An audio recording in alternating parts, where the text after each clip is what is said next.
C'est un signe du monde dans lequel on vit, où les puissants n'ont aucune responsabilité, aucune éthique. Et puis il vient d'un milieu corrompu, où l'on se croit au-dessus des lois. Je n'y croyais pas, non. Je pensais qu'il se cacherait et qu'il s'en tirerait. Voilà, c'est tout ce que j'ai à dire. Je suis contente. Quoi qu'il lui arrive, je pense qu'il le mérite pleinement. Il a été déchu de ses titres et tout ça. Je pense, enfin honnêtement, il ne lui arrivera rien si on y réfléchit. Sa famille le protège complètement.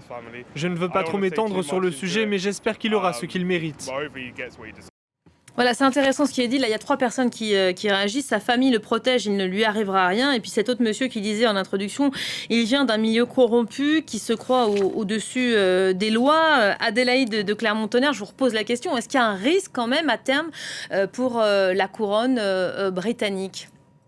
Moi, je ne pense pas. Je ne pense pas qu'il y ait de risque. Et évidemment, on a toujours une perception, enfin, le public peut avoir la perception qui lui est propre, mais les faits, et je pense que là, la justice se fonde sur les faits.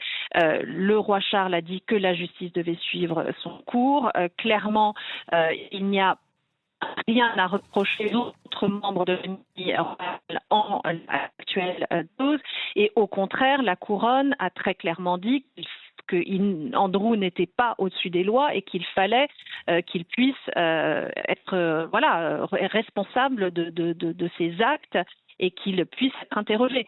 Après, quel que soit le pays d'Europe dans lequel on est, évidemment, il y a toujours un soupçon envers les responsables. On sait très bien que c'est pareil pour la classe politique française. On sait très bien que, évidemment, c'est extrêmement décevant, que c'est extrêmement blessant pour toute une partie de l'opinion publique britannique. Mais c'est là où il faut suivre les faits, regarder ce qui s'est vraiment passé et ne pas tout de suite imaginer une contagion avant même qu'elle ait eu lieu.